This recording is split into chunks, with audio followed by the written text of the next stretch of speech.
বর্তমান বাংলাদেশে একটি বড় আলোচনার বিষয় হচ্ছে বন্যা। সেই বন্যার অনেক কারণের মধ্যে অনেকে বলে থাকেন ভারতের তৈরিকৃত যে ফারাক্কাবাদ, সেই কারণে বাংলাদেশে বন্যা। সুপ্রিয় দর্শকবৃন্দ, আমরা আজকে আপনাদের সামনে আলোচনা রাখব কেন ফারাক্কাবাদ হলো এবং এই ফারাক্কাবাদ কি।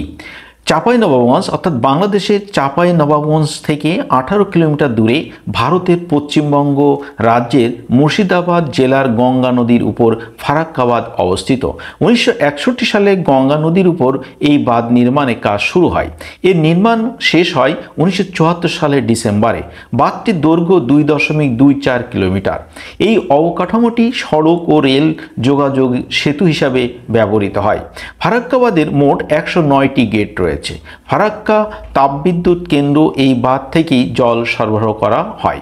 ভারতের অফিসিয়াল বিবৃতি অনুযায়ী 1950 থেকে 60-এর দশকে কলকাতা বন্দরের কাছে হুগলি নদীর পানি ধুয়ে পরিষ্কার করার জন্য ফারাক্কাবাদ তৈরি করা হয়। হিন্দুস্তান কনস্ট্রাকশন কোম্পানি প্রায় $1 বিলিয়ন ব্যয়ে তৎকালীন সোভিয়েত ইউনিয়নের সহায়তায় এই বাঁধটি নির্মাণ করেন। 1971 সালে বাংলাদেশে স্বাধীন হওয়ার পর গঙ্গার পানি বন্টন নিয়ে ভারতের সাথে একটা আলোচনা হয়। 1974 সালে 16 মে বাংলাদেশ সরকারের তৎকালীন প্রধানমন্ত্রী বঙ্গবন্ধু শেখ মুজিবুর রহমান এবং ভারতের প্রধানমন্ত্রী ইন্দিরা গান্ধী ফারাক্কা পয়েন্টে গঙ্গার পানি বন্টন নিয়ে একটি চুক্তিতে আসে। এই চুক্তিতে উল্লেখ করা হয় উভয় দেশ একটি চুক্তিতে আসার আগে ভারত এই ফারাক্কাবাদ চালু করবে না।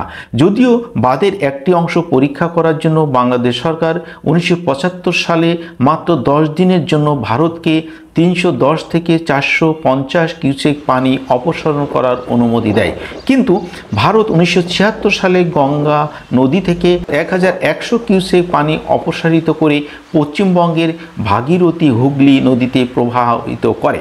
পরবর্তীতে ভারত এমন কাজ নিয়ে জাতিসংঘ সাধারণ পরিষদে আলোচনা করা হলেও ভারতকে এই বিষয়টি খুব একটা আমলে নিতে দেখা যায়নি।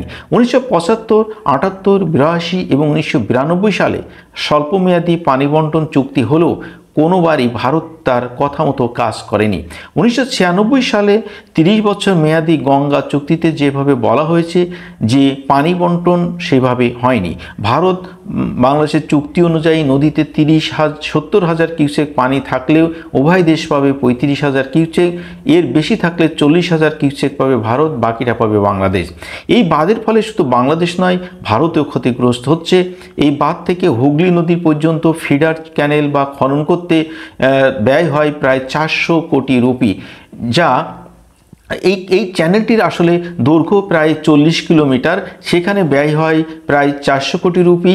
অর্থাৎ এই ব্যয়টা কিন্তু ভারতের এই বিশেষ করে হুগলি নদীতে যে ব্যারেজটা এবং কলকাতা নাব্যতা কিন্তু নষ্ট হচ্ছে, এই নাব্যতা খরচ হয়, সেখানে কিন্তু কলকাতার যে বাণিজ্য হয় সেটা কিন্তু এই টাকায় ওঠে না। মানে বাংলাদেশের অংশে প্রায় 2500 কিলোমিটার পর্যন্ত নাব্যতা হারিয়েছে এই নদীর যে বিরূপ প্রভাব। এছাড়া 49টি শাখা নদীর অস্তিত্ব বর্তমান বাংলাদেশ বিলীন হয়ে গেছে। বিহার এবং উত্তরপ্রদেশে প্রতি বছরই বন্যা দেখা দিচ্ছে। ফারাক্কাবাদের ফলে গঙ্গা বাহিত পলির পরিমাণ খুবই 2 বিলিয়ন টন থেকে 1 বিলিয়ন টনে নেমে এসেছে। ফলে ভূমি গঠন এবং ভূমি পুনর্গঠন প্রক্রিয়া ব্যাহত হচ্ছে। আর্থিকভাবে বাংলাদেশে প্রত্যেক বছর প্রায় 300 কোটি মার্কিন ডলারের ক্ষতি হয়। পানির অভাব দেখা দিচ্ছে। রাজশাহী চাঁপাইনবাবগঞ্জ এলাকায় পানির স্তর প্রায় 8 থেকে 10 ফুট নিচেই নেমে গেছে। পদ্মা বিধৌত অঞ্চলে শুষ্ক মৌসুমে পানির আর্দ্রতা কমে 35%, ফলে দিনের উচ্চতা এবং নিম্নতম তারতম্য বৃদ্ধি পেয়েছে। বাংলাদেশের গড়াই নদী প্রায় বিলুপ্তর পথে। খুলনা অঞ্চলে মাটি লবণাক্ততা বৃদ্ধি পেয়েছে। মিঠা পানির অভাব দেখা দিয়েছে। ক্ষতিগ্রস্ত হচ্ছে বাংলাদেশের মৎস্য সম্পদ। যে কলকাতা বন্দরকে টিকিয়ে রাখার জন্য এই ফারাক্কাবাদটি করা হয়েছিল, এখন সেই কলকাতা বন্দর প্রতি বছর যে পরিমাণ ড্রেজিং করা হয়, ফারাক্কাবাদ চালু করার আগে এত ড্রেজিং দরকার হতো না। শুধুমাত্র বাঁধের কারণে বন্যার পরিমাণও বেড়েছে। আধুনিক বড় বড় জাহাজগুলো কলকাতাতে আর আসতে পারছে না। মাঝারি আকারে প্যানাম্যাক্স জাহাজ এই বন্দরে ভিড় করতে পারে না, এমনকি এই জাহাজের লোড অর্ধেক কমলেও নাই।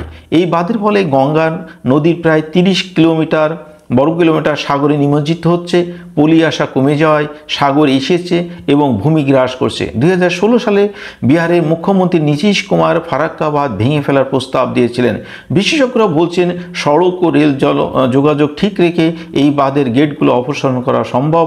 নদীতে বাঁধ দেওয়ার পরে যদি লাভের চেয়ে ক্ষতি বেশি হয় তাহলে ইউরোপ আমেরিকায় অনেক বাঁধ তুলে ফেলার নজির কিন্তু রয়েছে। অর্থাৎ ফারাক্কা বাঁধ দুই দেশেরই জন্য একটি বড় মাথা ব্যথার কারণ হয়ে দাঁড়িয়েছে। সেইটাই বলার চেষ্টা করেছি আজকের আলোচনায়।